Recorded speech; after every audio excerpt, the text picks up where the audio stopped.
At the time when I'm writing the script for this video, Pridev Joshi has 2,45,000 subscribers to be exact. When I saw the stats of his channel, I was shocked. Like literally, if we compare between MRB Vlogs and Pridev Joshi in terms of views and subscribers growth, MRB Vlogs को यो एक महिनामा around 38,000 subscribers increase भएको छ र same time फ्रेममा प्रिदेव जोशीको च्यानलले 1,01,000 सब्सक्राइबर्स गेन गर्यो। Not only that, the differences between monthly gained views of the channels are also huge. Like यो ग्राफले नै दुई च्यानल बीचको डिफरेन्सलाई स्पष्ट पार्छ।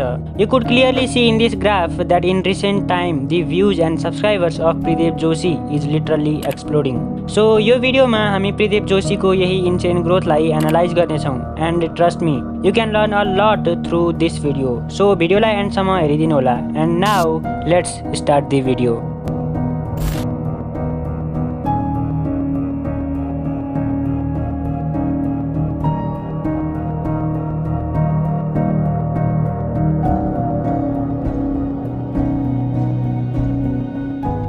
सो जब पनि ब्लगिङको कुरा आउँछ यसलाई मेनली दुई भागमा बाँड्ने गरिन्छ, which are A personality related blogging and B content related blogging. Personality related blogging ब्लगको एक यस्तो टाइप हो where a person is the centre point. यस्तो टाइपको ब्लगिङमा अडियन्स कुनै पर्सन वा ब्लगरलाई हेर्न भिडियोमा क्लिक गर्छन्, चाहे कन्टेन्ट जेसुकै होस्। They does not care about what your content is, they simply come to see you because they feel the connection with you. यस्तो कन्टेन्टमा क्रिएटरलाई धेरै फाइदा हुन्छ। उदाहरणको लागि टाइप ए वाला ब्लगिङमा तपाईँको अडियन्स तपाईँप्रति लोयल र डेडिकेटेड हुन्छन्। यसको सिधा फाइदा तपाईँको भिडियो भ्युजमा मात्र नभएर ब्रान्ड प्रमोसन र आफ्नो ब्रान्ड बिल्ड गर्नमा पनि हुन्छ। Another type of blog is content related blogging. यस्तो टाइपको ब्लगिङमा content is the centre point, not the creator or a person. I don't watch blog channels that much, so म यसको उदाहरण त दिन सक्दिनँ, बट अन्डरस्ट्यान्ड दिस। कुनै ब्लगर जसको ब्लगमा अडियन्स कन्टेन्टलाई नभएर पर्सन वा त्यो क्रिएटरलाई हेर्न भिडियोमा क्लिक गर्छन् भने त्यो टाइप ए अन्तर्गत पर्दछ। And if audience come to watch just the content then त्यस्तो ब्लगर टाइप बी अन्तर्गत पर्दछ। कन्टेन्ट रिलेटेड ब्लगको एक मेन डिसएडभान्टेज भनेको भ्युज इन्कन्सिस्टेन्ट हुनु हो। लाइक कुनै भिडियोमा मिलियन्समा भ्युज आउँछ भने केही भिडियोहरू मुस्किलले 1000 भ्युज मात्र क्रस गर्छन्। त्यस्तै अर्कोतर्फ पर्सनालिटी रिलेटेड ब्लगिङमा भने डेडिकेटेड अडियन्स हुन्छन्, किनकि कन्टेन्ट क्रिएटर र अडियन्सको बीचमा एक कनेक्सन बिल्ड हुन्छ। त्यही कारण यस्ता च्यानलहरूमा यदि तपाईँले हेर्नुभयो भने भ्युज एकदमै कन्सिस्टेन्ट देख्नुहुनेछ। प्राय यस अन्तर्गत लाइफस्टाइल ब्लगिङ पनि पर्दछ। Pridev Joshi, one of the rising YouTube creator, is also categorise into personality related blogger. अब धेरै व्यक्तिहरू अलरेडी सक्सेसफुल ब्लगरहरूको कन्टेन्टबाट इन्सपायर भएर म पनि उनीहरू जस्तै लाइफस्टाइल ब्लगर बन्छु र सक्सेसफुल हुन्छु भन्ने सोच्दछन्। But do they really get success? No, most of them do not get success. But why? Like उनीहरू सोच्दछन् कि प्रिदेवले त आफू घुम्न गएको, बसेको, अरूसँग गफ गरेको आदि साधारण कुराहरूसँग रिलेटेड ब्लग बनाउँछ। उसले जस्तो सामान्य भिडियो बनाउन त म पनि सकिहाल्छु नि, आफ्नो एभ्रिडे लाइफ देखाउने न हो ब्लगमा। यस्तो सोचेर उनीहरू भिडियो क्रिएट गर्न थाल्छन्। But at the end they fail. तर किन? उनीहरूको भिडियोमा भने जति भ्युज किन आउँदैन? Simple answer to this is connection.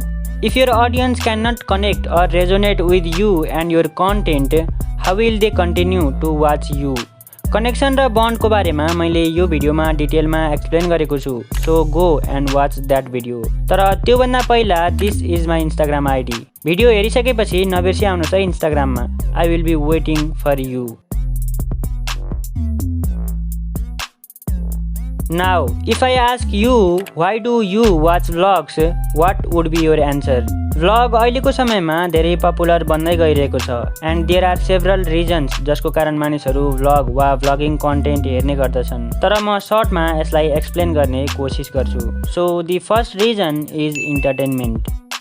Entertainment is the number 1 reason जसको कारण मानिसहरू भ्लग हेर्ने गर्दछन्। अफिसमा काम गरेर वा पढेर वा अन्य कुनै काम गरेर मानिसहरू थाकेका वा बोर भएका हुन्छन्। यस्तोमा मुड फ्रेस गर्नका लागि पनि मानिसहरू भ्लग हेर्ने गर्दछन्। त्यस्तै यदि तपाईँलाई कुनै कन्टेन्ट क्रिएटर इन्ट्रेस्टिङ वा फन्नी लाग्छ भने पनि you watch the vlogs. Pridev जोशीकै कुरा गर्ने हो भने पनि कतिपय मानिसहरूले प्रिदेवको क्यारेक्टर इन्ट्रेस्टिङ लागेर उसलाई हेरेका हुन सक्छन्। प्रिदेवको कन्फिडेन्ट भएर बोल्ने शैली, केटीसँग फ्लर्ट गर्ने, साना साना कुरामा रमाउने र सबैसँग जिस्कने बिहेभियरले उसको क्यारेक्टरलाई इन्ट्रेस्टिङ बनाइदिन्छ। We humans are social being. सामाजिक प्राणी भएकै कारण हामी अरूसँग घुलमिल हुन, अरूको बारेमा जान्न र उनीहरूसँग कनेक्सन बनाउन खोज्छौँ। Vlogging is safe, fun and easy way to connect with people. जब पनि तपाईँ भ्लग वा कुनै अन्य कन्टेन्ट हेर्नुहुन्छ, त्यसमा तपाईँ केही कनेक्सन खोज्न र आफूलाई त्यससँग रेजोनेट गर्न खोज्नुहुन्छ। If you do not find any connection, तपाईँ त्यो कन्टेन्ट कन्ज्युम गर्न नै बन्द गरिदिनुहुन्छ। मतलब तपाईँ आफै सोच्नुहोस्, युट्युबमा तपाईँको अगाडि अनेकौं भिडियोहरू हुन्छन्, तर तपाईँ मात्र त्यो भिडियो हेर्नुहुन्छ जसमा या तपाईँको इन्ट्रेस्ट हुन्छ या त जससँग तपाईँ कनेक्सन फिल गर्नुहुन्छ। The key factor of success of lifestyle vlogger depends on how well the audience can feel connection with that vlogger. Like यदि प्रिदेवको भिडियो रिलेटेबल, इन्ट्रेस्टिङ वा फ्यासिनेटिङ नभएको भए तपाईँ किन नै उसको भ्लग हेर्नुहुन्थ्यो र? यही कनेक्सन, यही रिलेटेबल कन्टेन्टको कारण you invest your time in him and his content. Once you are invested into his content, you get hooked. र तपाईँ ऊ र उसको कन्टेन्टलाई आफ्नो जीवनको हिस्सा बनाउनुहुन्छ। त्यस्तै people also watch vlogs to escape from reality, to get inspiration, to gain knowledge, to discover new places and many more. But I am not going into the details. Now let's talk about Pridev Joshi and his growth on YouTube.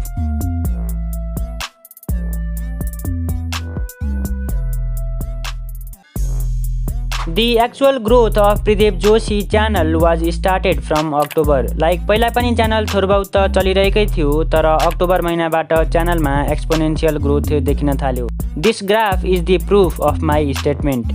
अक्टोबरमा त बस सुरुवात मात्र भएको थियो, but फेब्रुअरीमा something unexpected happened. His channel is growing more than double in just some weeks. MRB Vlogs, which according to my current knowledge is the #1 vlogger of Nepal. उनको च्यानलमा एक महिनामा अराउन्ड 38,000 सब्सक्राइबर्स इन्क्रिज भयो भने सोही time फ्रेममा Pridev got more than 1 lakh subscribers. The difference is huge, but how? प्रिदेवको यति छिटो ग्रोथ हुनुको पछाडि पोसिबल रिजन के हुन सक्छ? Vlog videos of Pridev are simple yet bold. यही बोल्ड नेचरले अडियन्सलाई प्रिदेवको कन्टेन्ट प्रति एट्र्याक्ट गर्यो। प्रिदेवको कन्फिडेन्ट र बोल्ड नेचर, बोल्ने शैली र अरूलाई जिस्काउने प्रवृत्ति फ्यासिनेटिङ हुन्छ। टिनेजरहरू केटीसँग फ्लर्ट गर्ने, साथीहरूसँग ज्यादा घुलमिल हुने, साना साना कुरामा रमाउने र अलिक चञ्चले स्वभावका हुन्छन्। प्रिदेवको भ्लगमा पनि यिनै कुराहरू ज्यादा पाइन्छ। यही फ्याक्टरको कारण teenage audience could easily relate to him. I am not sure about it, but I guess प्रिदेवको च्यानलका ज्यादातर अडियन्सहरू टिनेजर हुनुपर्छ, बिकज प्रिदेवको कन्टेन्टसँग टिनेजरहरू सजिलैसँग रिलेट गर्न सक्छन्। They showed interest in his vlogs and invested their time to watch him. यसबाट युट्युबलाई सिग्नल गयो कि प्रिदेवको भ्लग ज्यादातर टिनेज अडियन्सहरूले पसन्द गरिरहेका छन् र युट्युब एल्गोरिदमले प्रिदेवको भ्लग धेरैभन्दा धेरै टिनेजरहरूलाई देखाउन थाल्यो। When YouTube identified the potential audience of Pridev, च्यानलको ग्रोथमा ठुलो हलचल देखिन थाल्यो एन्ड च्यानल ग्रोथ भयङ्कर हुन थाल्यो। अरू सब त ठिक छ, तर प्रिदेवको च्यानल फेब्रुअरी महिनामा यति फास्ट कसरी ग्रो भयो? यसको रिजन हो यो भिडियो। ओके, म सुरुदेखि भन्छु। Pridev started uploading vlogs by traveling to village areas with his friends. He doesn't have a vehicle to travel. धेरै टिनेजरहरूको जस्तै प्रिदेवको पनि एउटा राम्रो बाइक आफूसँग होस् भन्ने चाहना थियो, but he was not able to afford it. So initial टाइममा he picked up his old model bicycle to travel. तर बाइकको चाहनाले भने प्रिदेवलाई कहिल्यै छोडेन। उनले मेहनत गर्दै गए एन्ड फाइनली हार्डवर्क र डेडिकेसनले प्रिदेवको life बदलिदियो। He was too excited and happy while buying a bike. प्रिदेवको यही स्टोरीलाई दर्शाउँदै विभिन्न मिम पेज र न्युज पेजहरूले इन्फर्मेसन सेयर गरे कि कसरी एक साधारण घरको केटो जो पुरानो साइकल बोकेर हिँड्थ्यो उसले आफ्नो मेहनतको कमाइले बाइक किन्यो। इन्टरनेटमा प्रिदेवको बारेमा कुरा हुन थाल्यो एन्ड मिम र स्टोरी सेयर हुन थाले। यही कारण many people discovered him and प्रिदेवको कन्टेन्ट कन्ज्युम गर्न थाले। This is the reason behind this insanely increasing graph. अब पिवाई अमृतको च्यानल एनालाइसिस हेर्नको लागि यो भिडियोमा क्लिक गर्नुहोला, हैन भने यो भिडियो हेर्न सक्नुहुन्छ। प्रिदेवको ग्रोथको बारेमा आफ्नो ओपिनियन तल कमेन्टमा बताउन सक्नुहुन्छ, नभए पनि कमेन्टमा गएर हाजिरी लगाउन चाहिँ नभुल्नुहोला। Okay, by.